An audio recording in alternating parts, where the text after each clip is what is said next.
हाँ बेटा, अभी आप लोगों को संपर्क में रखे लेंसों की बात की गई थी, उसके बारे में बताया गया, 3 शर्तें बनी थी।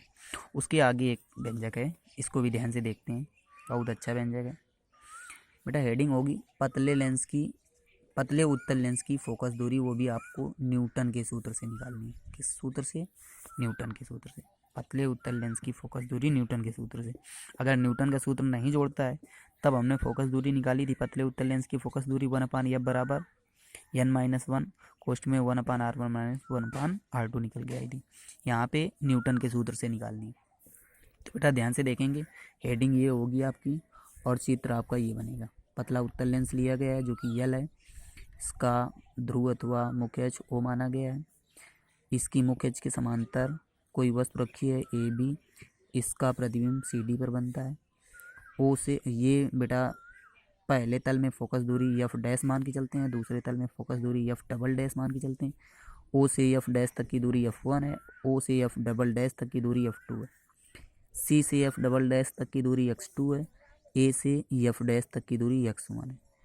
ये बिंदु E है और ये बिंदु F है। इतनी आपको फिगर में बात नोट करनी है, ठीक। आगे थ्योरी इसकी ध्यान से कैसे लिखेंगे।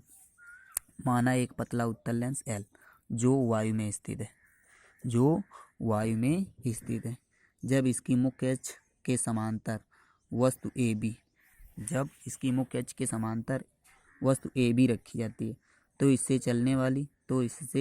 चलने वाली प्रकाश की किरणें अपना आभासी प्रतिबिंब बिंदु CD पर बनाती हैं। कहाँ पर बनाती हैं?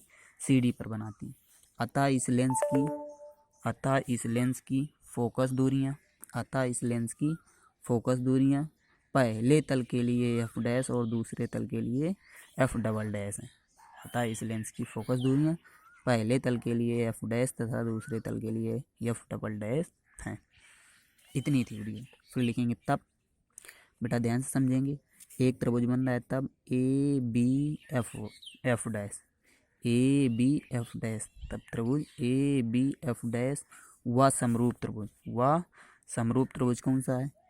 OFF डैश, ये वाला, ठीक। वह समरूप त्रिभुज OFF डैश को लेने पर, बेटा समरूप त्रिभुज की शर्त क्या होती है? पहले त्रिभुज का लंब बटे दूसरे त्रिभुज का लंब। तो पहले का लंब क्या है? AB और दूसरे का लंब क्या है? OF। तो AB अपान OF बराबर आधार AF डैश, इसका आधार OF डैश, तो OF डैश। समीकरण फर्स्ट मान के यहीं पे छोड़ दिया, ठीक। ध्यान से आगे देखेंगे। फिर बेटा लिखेंगे तथा त्रिभुज, चित्र में आते हैं। एक त्रिभुज आपका ये बन रहा है OEF डबल डैश और दूसरा त्रिभुज CDF डबल डैश, यही लिए गए। बेटा ध्यान से देखेंगे, पहला त्रिभुज OEF डबल डैश व समरूप त्रिभुज CDF डबल डैश को लेने पर, इसमें पहले में लंब हमारा क्या है? OE और दूसरे में लंब क्या है? CD बराबर OF डैश, ये आधार है पहले का, और ये CF डबल डैश ये आधार है दूसरे का। बेटा यहाँ पे लिखेंगे चूंकि, ध्यान से देखेंगे चित्र में, चूंकि हम पा रहे OE किसके समांतर है? AB के। OE समांतर है AB के, ये देखो बराबर है, OE और AB समांतर है। ये बेटा OF समांतर है किसके? CD के। OF CD के समांतर है। तो यही बात हमने लिखी है, OE को AB के बराबर कर दिया है और OF को CD के बराबर कर दिया है। देखो OE समांतर है AB के, CD समांतर है OF के। तो जहाँ पे OE था वहाँ पे AB और जहाँ पे CD था वहाँ पे OF रख दिया। समीकरण फर्स्ट व सेकंड की तुलना करने पर, देखिए समीकरण फर्स्ट क्या था हमारा? ये था, इसका पहला पक्ष, और सेकंड क्या है? ये इसका पहला पक्ष, दोनों बराबर हैं तो इसके दूसरे पक्ष आपस में बराबर कर दिए गए। तो जब बराबर किया गया तो ये शर्त मिली।